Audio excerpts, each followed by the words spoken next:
Good afternoon. Welcome to We the People Prepping. Let's do a little discussion about gardening today. Right now, it's the beginning of the year. It's a good time to start planning out your garden. You need to figure out about what you're going to plant. You need to figure out how much room it's going to take in your garden. You need to test your soil. Find out what it needs. You know,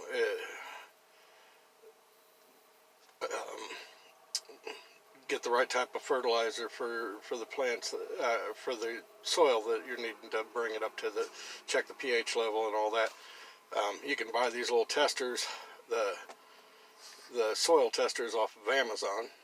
They're maybe $15, $20, and you can reuse them over and over again. Because, well, like where I live, I only got, I think they said the last frost was according to the almanac, was going to be in late March. So I'd want to start planting, I'd want to start planting somewhere around April or so. I think that's what it said anyhow. I might be mistaken. I have to recheck the almanac. But, you want to wait for a couple of weeks after the last frost before you plant your garden. Some of you are new to it. Now, about 6 weeks before you actually plant the garden, you're going to want to go ahead and start, like your tomato plants and stuff like that, start growing them indoors in little containers. I would suggest the plastic containers. Don't buy the ones that are cardboard, like, they have a tendency to get kind of nasty and start to smell and stuff. So I would get the little black containers. A new message has arrived. Oh, that's my Qualcomm. Now I buy the black containers that have 4 slots because they're bigger slots. If you buy the ones with 6, they'll still work, but you can't grow the plant quite as long in it before you have to transplant it. So I suggest the bigger ones. They're about the same price, but the ones with 4 slots to put your plants in, those are the ones I suggest, because the plant can grow bigger in there. Now, you definitely need to make sure you have your garden tools. Like I have a garden weasel and a garden talon. The talon pulls up the weeds for me, so I don't have to get down on my hands and knees. The garden weasel aerates the soil for me. So they're really easy to use. I also suggest some small little hand tools, a little hand rake, a little shovel, and so forth. And then, oh, damn, they hit me hard. Then I suggest shovel. I prefer a spade, and a garden rake. These are basic, simple tools to use, but you definitely need to consider your soil right now. Test it. It may need some fertilizer. I have manure brought in and put down, and then I mix that with straw, and then I just let that sit until I till up the garden, and then it mixes in with the soil, and it generally does me pretty good. But there are some people that have to put urea and stuff like that on their gardens, and you need to test your soil to find out what you need. You can go to the not the FDA. Shit, I can't remember the name of the site now. There's government websites that'll tell you what the pH level and all that should be on your in your soil, and what it needs to be for whatever it is that you're growing. But you need to study up on these things. Find out how far apart you need to space your seeds. Find out what grows together. Companion gardening, like beans and corns generally will grow good together, but some things that you don't want to plant together. I wouldn't plant certain things like cabbage and lettuce close together because they attract the same insects. So if one gets the insects that's destroying the crop, the other one will get it as well. So I generally will separate those. Now the hard part right now, last year there was a seed shortage, and it's looking like there may be one again this year because there's a lot of people that are doing gardening now because of all this pandemic and stuff. So I suggest if you can find them, get them now. Make sure you get heirloom seeds, and then as you are harvesting your crop, start saving the seeds from them. It's really easy. I'll do some videos on that later on. But if you're going to plant like two different varieties of tomatoes, don't plant them all together, okay? Because they'll cross-pollinate, and then you'll wind up with something that you weren't expecting, and it may or may not taste right. What I do is, if I'm planting two different types of tomatoes, I'll plant one tomato plant on one end of the garden and the other tomato plants on the other end of the garden. And then, in order to ensure that I maintain the heirloom seeds, when the tomato plant starts to bud out for the fruit to grow, I will take a little. You can buy these at Walmart or any craft store. The little sachet things that they put rice and stuff in for the wedding. You know, it's like a little net thing. It has a little drawstring on it. Well, what I'll do is once it starts to bud that flower on there, I will take that sachet and put it over it and ever so slightly tighten it down on it, and it protects it from getting cross-pollinated. Now, once that flower starts to turn into a actual fruit, then you can go out there, take that sachet off, and then take your ribbon and gently tie it around the stem leading to that tomato plant, or to that fruit. That way, you know that is the tomato that you want to harvest the seeds from. And I suggest doing this with several tomatoes on your vines, just in case, something happens. But you want to maintain your heirloom seeds, and that's the best way to do it, to keep them from getting cross-pollinated. Let's see. As far as seeds go, right now I'm still finding some on Amazon, but you can go on Facebook and some of these social media sites, and there are groups of people that trade seeds. They save seeds and they trade them. So if you can't find them in the stores, you might try on there. You can generally find them fairly cheap. People are willing to sell them. Just various different ways that you can get them.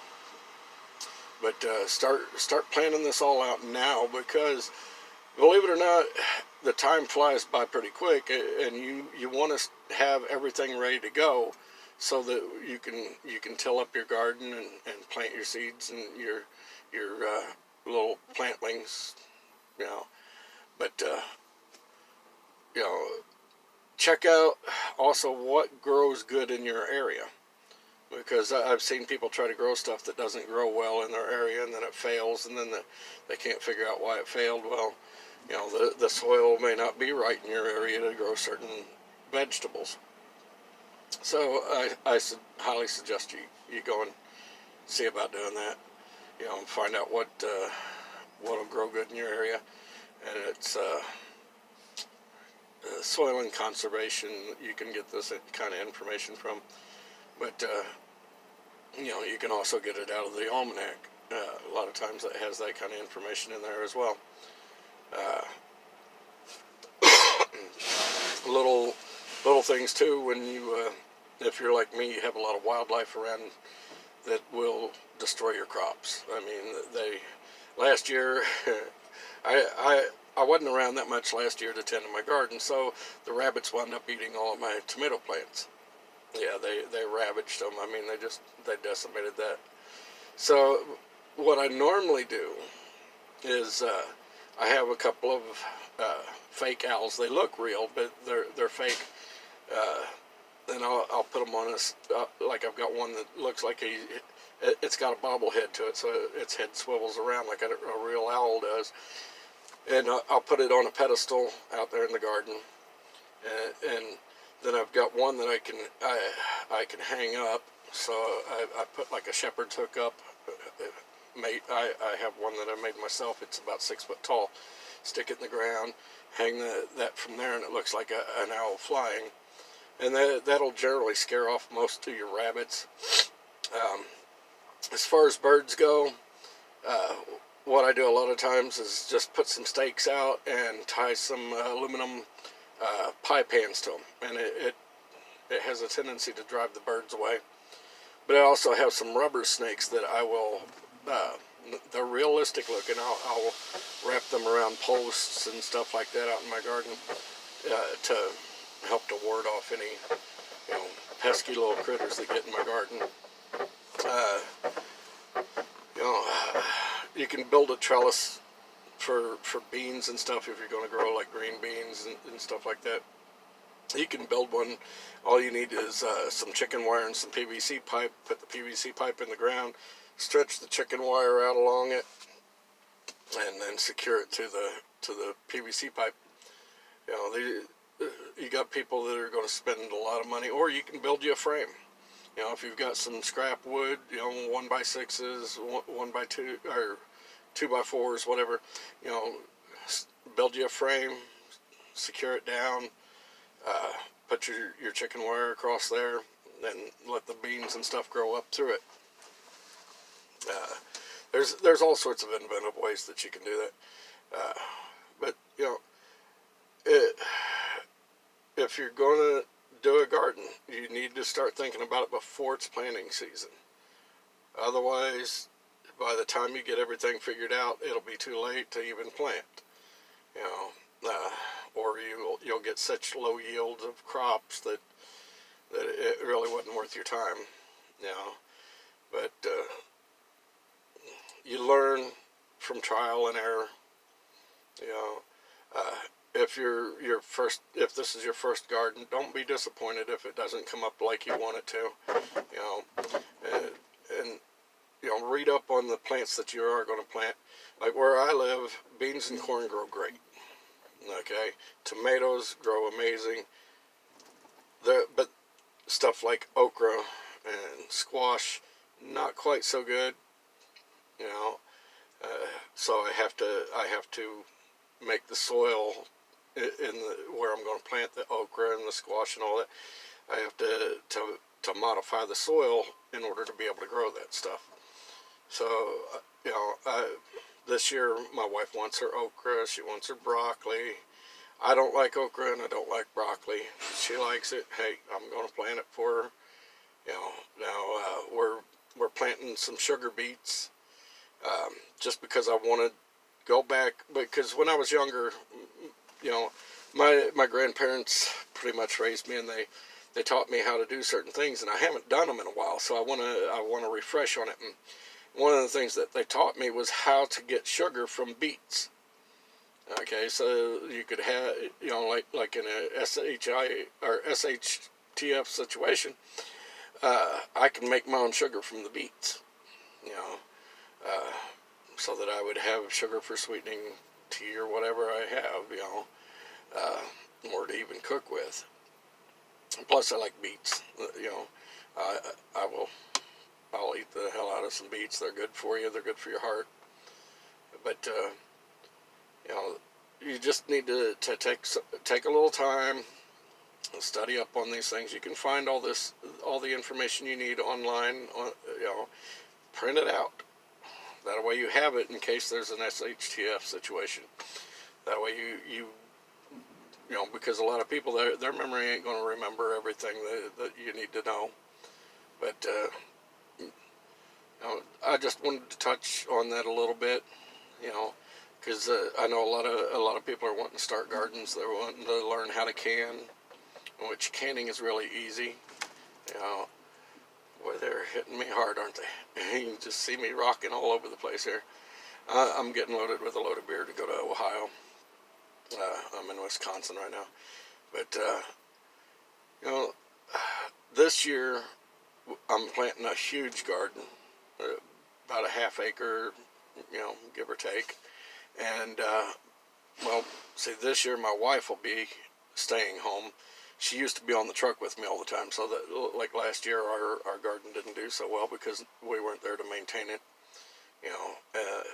But this year she'll be at home, and I'm going to try to teach her how to garden. She's never done it before, so there's going to be a lot of times like when I'm sitting, I'll be FaceTiming with her while she's out in the garden trying to figure out what to do, because we grew some zucchinis last year. You don't want to let your zucchinis get too big because they get kind of stringy and just, kind of tough. So you only want a zucchini, about so long and, about so big around.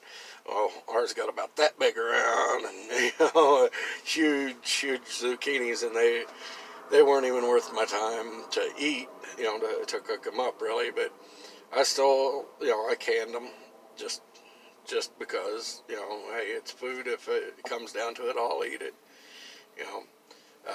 But we grow pumpkins and all that kind of stuff as well. So, we're just trying to get our stuff planned out. I've got enough seeds I could plant a couple of 100 acres, and then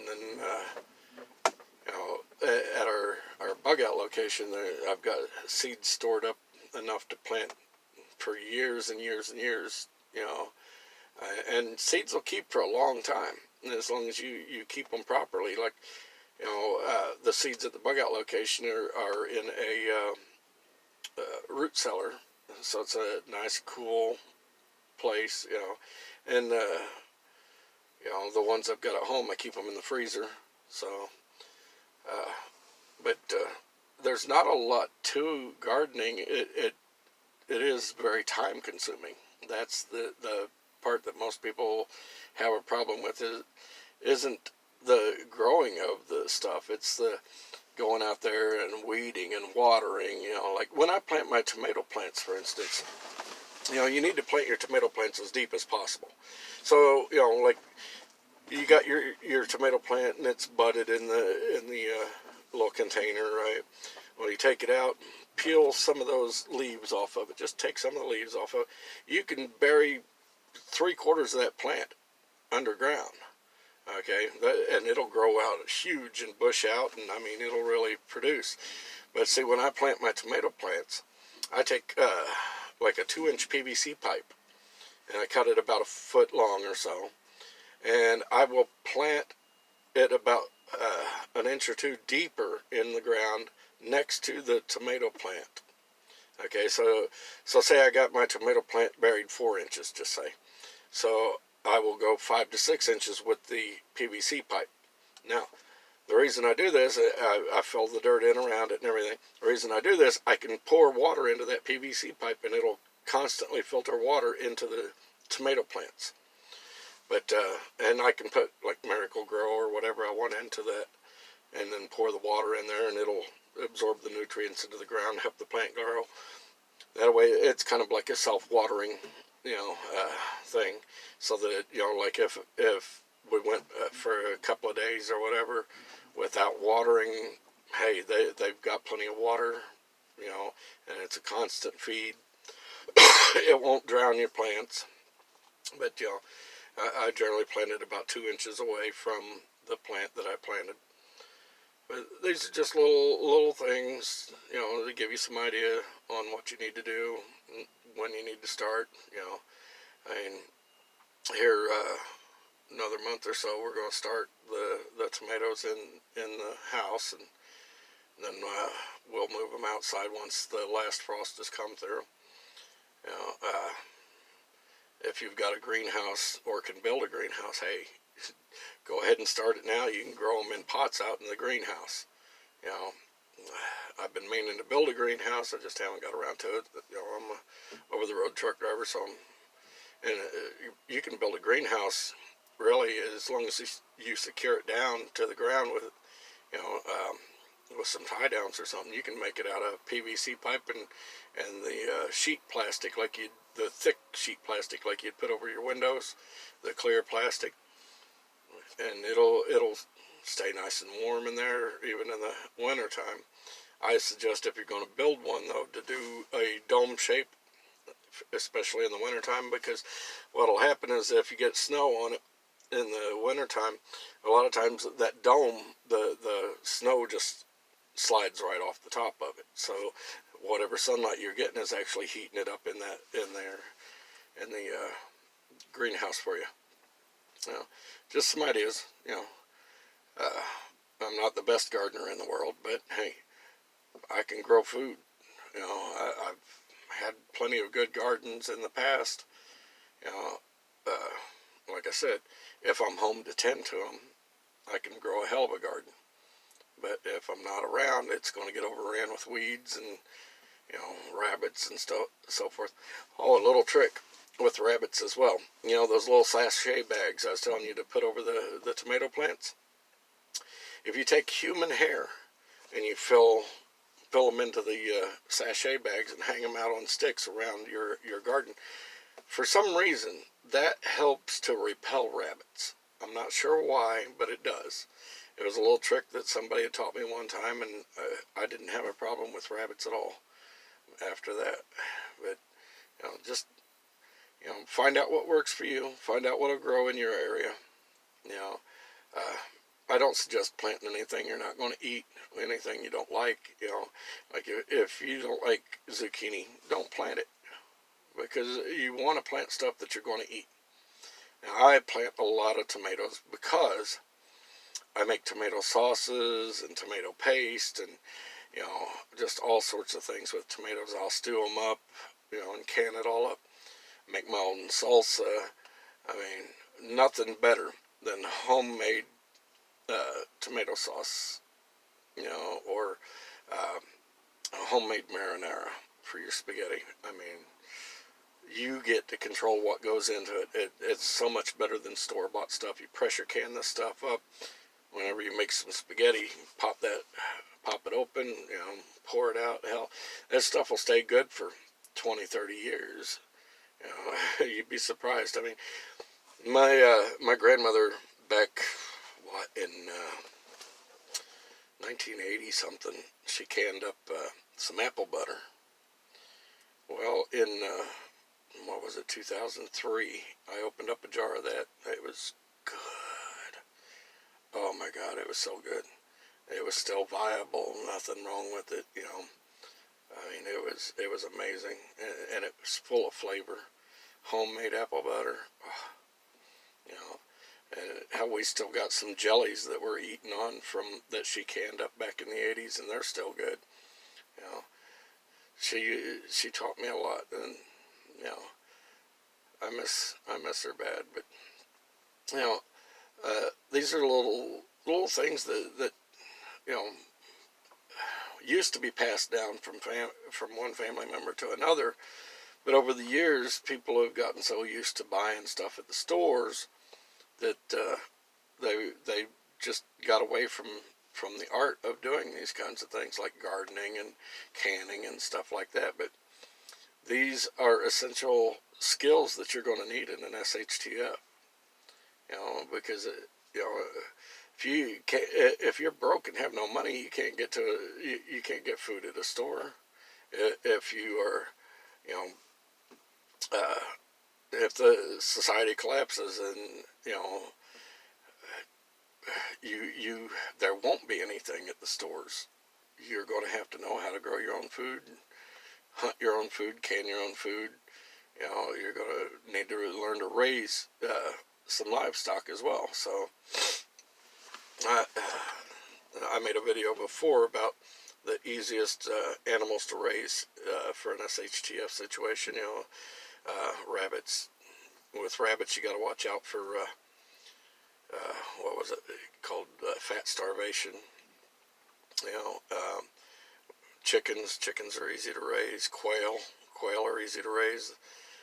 Now, in order to get any real nutrient from quail eggs, you're going to have a bunch of them, because it takes like 3 of them to make one chicken egg, because they're pretty small things. But hell, in order to keep your grass cut down, you might want to think about some goats, or some sheep. You know, goat meat is really good. Goat milk is really good. It's really good for you as well. But I think I'm just kind of rambling here, so I'm going to cut this video off. If you like what the content that the content that I put out, please hit the subscribe button and the like button. Share my content with those, with your friends and family. Maybe there's something in here that they need to hear in one of my videos. I guess get off here. Bless each and every one of you. Have a good night. I'll talk to you later. Bye.